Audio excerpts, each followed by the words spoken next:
Hello everyone, welcome back to my channel. మనం previous వీడియోస్లో deep neck series boutique style finishing stitching కటింగ్లో వచ్చేసి part 1, 2 అనేది front part back part అనేది stitching cutting చూపించాం కదా. ఈ వీడియోలో నేను పర్ఫెక్ట్ స్లీవ్ ఎలా కటింగ్ స్టిచ్చింగ్ చేసుకోవచ్చో చూపిస్తాను. ఫస్ట్గా ఫ్యాబ్రిక్ని 4 ఫోల్డింగ్స్ చేస్తాము. పైనుంచి లెంత్ వచ్చేసి 10 ఇంచెస్ తీసుకుంటున్నాను. విడ్త్ వచ్చేసి నేను 9.5 ఇంచెస్ తీసుకుంటున్నాను. ఫోల్డెడ్ సైడ్ నుంచి 1/2 ఇంచ్ మార్క్ చేసుకోవాలి. పైనుంచి 3.5 ఇంచెస్ అనేది మార్క్ చేసుకోవాలి. ఇది పర్ఫెక్ట్ అండి. ఎవరికన్నా 3.5 సరిపోతుంది. ఒకవేళ కొంచెం లావుగా ఉంటే 4 ఇంచెస్ అనేది డౌన్ మార్క్ చేసుకోవాలి.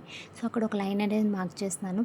నాకు హ్యాండ్ లూజ్ వచ్చేసి 9 ఇంచెస్, ఒక 1/2 ఇంచ్ అనేది సీమ్ అలవెన్స్కి ఖర్చు కోసం పెడుతున్నాను.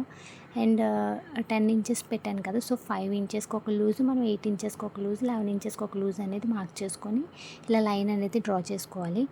సో 5 ఇంచెస్ దగ్గర నాకు హ్యాండ్ లూజ్ వచ్చేసి 10.5, అంటే దాన్ని డివైడ్ చేస్తే 5.5 వస్తుంది, 5.25 వస్తుంది. సో అక్కడ ఒక మార్క్ చేస్తున్నాను. సో 8 ఇంచెస్ దగ్గర నాకు 10 ఇంచెస్ వచ్చింది. సో దాన్ని డివైడ్ 2 చేస్తే 5 వచ్చింది. అలాగే 11 ఇంచెస్ దగ్గర కూడా 5 వచ్చింది. సో దీనికి నేను 2 ఇంచెస్ అనేది ఖర్చుల కోసం మార్క్ చేస్తున్నాను. సో అక్కడ 9.5 మార్క్ చేసాం కదా, దాన్ని 2 ఇంచెస్ ఖర్చులతో కలిపేస్తాము. సో ఇలా వీడియోలో చూపిస్తున్నట్టు మనం 9.5 మార్క్ చేసాం కదా, అక్కడ ఒక హాఫ్కి ఫోల్డ్ చేసి అక్కడ ఒక మార్క్ చేయాలి. అండ్ పైనుంచి 3.5 మార్క్ చేసాం కదా, అక్కడ ఒక మార్క్ చేసి మనం హ్యాండ్ కర్వ్ అనేది ఇలాగా స్లీవ్ వచ్చేలాగా ఏంటంటే కర్వ్ షేప్తో డ్రా చేసుకోవాలి. మీకు ఈ ఫ్రీ హ్యాండ్తో డ్రా చేసిన ఓకే, లేకపోతే కర్వ్ స్కేల్ ఉంటుంది కదా, దాంతో డ్రా చేసిన ఓకే అండి.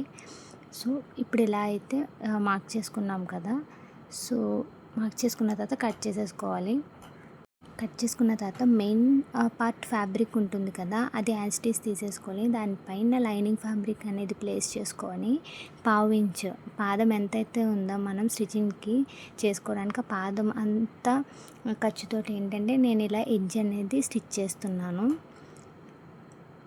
సో ఇలా ఎడ్జ్ అంతా స్టిచ్ చేసేసుకోవడం అయిపోయిన తర్వాత లైనింగ్ టర్న్ చేసుకోవాలి. టర్న్ చేసుకున్న తర్వాత మనం ఓన్లీ లైనింగ్ మీదే స్టిచ్ పడేలాగా మళ్ళీ ఒక స్టిచ్ అనేది వేసుకోవాలి. ఎందుకంటే అక్కడ ఒక మనం వీడియోలో చూపిస్తున్నట్టు స్టిచ్ అనేది అలా వేసుకున్నామంటే మనకి హ్యాండ్ అనేది ముడతలు రాకుండా కరెక్ట్గా నిలబడుతుంది. సో ఇప్పుడు చూడండి, ఇలా స్టిచ్ చేశాను కదా, దీన్ని ఇలా టర్న్ చేసేటప్పటికి నాకు ఫ్రీగా అనేది టర్న్ అయిపోయింది. సో టర్న్ అయిపోయిన తర్వాత నేను మెయిన్ ఫ్యాబ్రిక్ లైనింగ్ ఫ్యాబ్రిక్ అనేది అటాచ్ చేసేస్తున్నాను.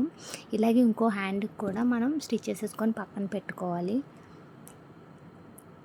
ఇలా స్టిచ్ చేసుకొని పక్కన పెట్టుకోవడం అయిపోయిన తర్వాత రాంగ్ సైడ్ ఒకవైపు, రైట్ సైడ్ ఒకవైపు ప్లేస్ చేసుకొని హ్యాండ్ ఫ్రంట్ అనేది కట్ చేసుకోవాలి. అదేంటంటే బ్యాక్ పార్ట్ కన్నా ఒక 1/2 ఇంచ్ లోపలికి లోతు తీసుకొని కట్ చేసుకోవాలి.